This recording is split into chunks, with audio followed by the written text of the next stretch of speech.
good. Ayan, so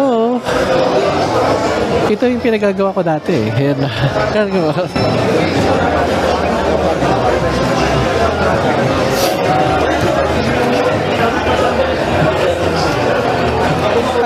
Ano kayo? So you're no? Okay lang vlog ko? Okay, sige. Patay yung screen. Overheat yata. Ay, sige, sir. Ayan. Okay. Sana na-record. Ayan. Anyway, ayan. Sige. Okay. Anong page mo, sir? Pinoy Video Gamer. Pinoy Video Gamer, thank you, sir. Okay. So, ayan. Ano lang sa other than alim ako. So, medyo ulitin ko lang konti yung sige lang. So, yung, yan, nagpapalaro kayo ng mga arcade. Ano to? Free play pala to? This right now, tournament siya. Nagpapatuloy kayo? Okay, Pero okay. pagka before the tournament, free play yan. Okay. Okay, free play talaga siya. Then, ayun nga, pagka tournament proper na, meron silang rage fee for the cash prize. Kasi may cash prize to, pag nananalo siya. Kailan pa kayo nag-start ng tournament? Kahapon ba? Yes, kahapon pa hanggang bukas kami.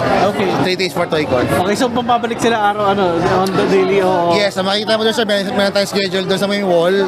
So, bukas more on modern, pero may touch na kagaya ng Street Fighter 3 Third Strike sa mga retro fighting games na talagang malaki na din ang ating community. Okay. Ayan, SBC Chaos, meron din tayo niyan bukas. So, halo siya. May Street Fighter 6, Tekken 8, then retro fighting games. Ang laro nyo ngayon, yung Marvel vs. Capcom. Yes, yung una, yung 1. Yung 1. Yes. Maganda yung 1 and 2 talaga eh. Yeah, yung 1 and 2. Yung 1 and 2 talaga nag-stand out eh. Kaya medyo sumablik sa part 3. Yes.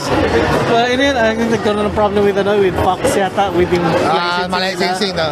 Actually, ano yung sir yun? Kaya ang daming nawalang characters eh, Yes, yung part 3 eh. So ito malaki yung community ngayon nito. Pinakamalaki yung MBC2. So Yun talaga yung yes. So that's amazing. Na malaki yung community nila. And that's really good. Tapos yun yan. So may ano yung price niyo? Yung small price natin, cash prize pool sa number of players. Siyempre yung medals natin, tsaka certificates. Kasi every year, ito nga, December, lahat ng champions will have the Battle of the Champions na tournament will be upcoming this December 28 sa Festival Mall Alabang naman. Sa festival? Yes, December 28. Malapit ako doon. Yes, malapit kayo, sir. Malapit ako doon. Sana makapunta ka mo Sana. December 28. Ano yun? Saturday. Okay. Saturday yun. Sige. Tapos binibenta niyo rin itong mga iwan. Other than sa mga tournament niyo, nagbibenta rin kayo ng mga ibang stuff. Mga yan. Yung mga t-shirts. Yes, ito naman in collaboration with Game Selections. Meron silang store sa Fisher Mall.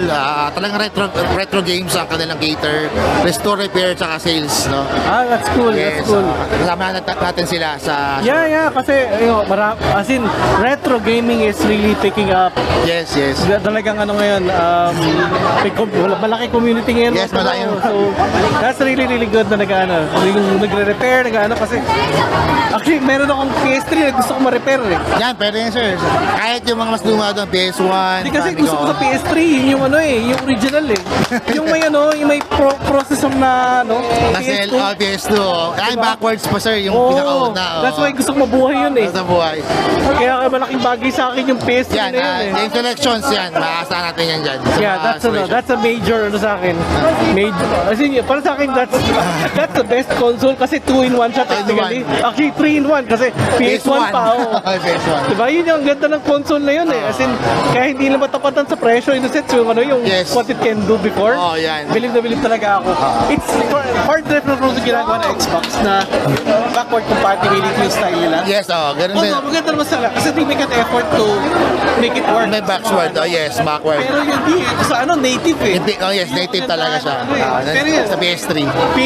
yung PS4, PS5, parang ginigaya nila yung style ng Xbox na parang naghahabol na lang sila. Pero more on software emulation siya eh. Kasi unlike dati talaga, hardware talaga. Yeah. That's why I'm impressed ako sa ginawa sa PS3. PS3, yes. Sa lahat ng console na lahat ng PS3 Yeah.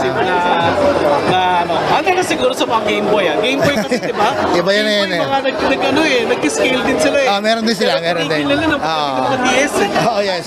Baka yan. Pero yan, I'm really impressed na nag-ipenta rin yun ng mga NES. Yan, NES, so yan. That's impressive. I like that. Magkano yung mga ganyan, yung mga NES? Iba-iba sir, range 500 up. Meron mga collector's item, 1,000 plus and everything. Sige. Pero yeah, sige, thank you for your time. Sorry, medyo naputol yung video. Yes, okay lang sir. Thank you sir. Nakakasayang oras kasi. Pero yun nga, Thank you sir, no problem sir. Thank you very much. Share ko sa page. Yes, thank you sir. Thank you sir. Thank you very much.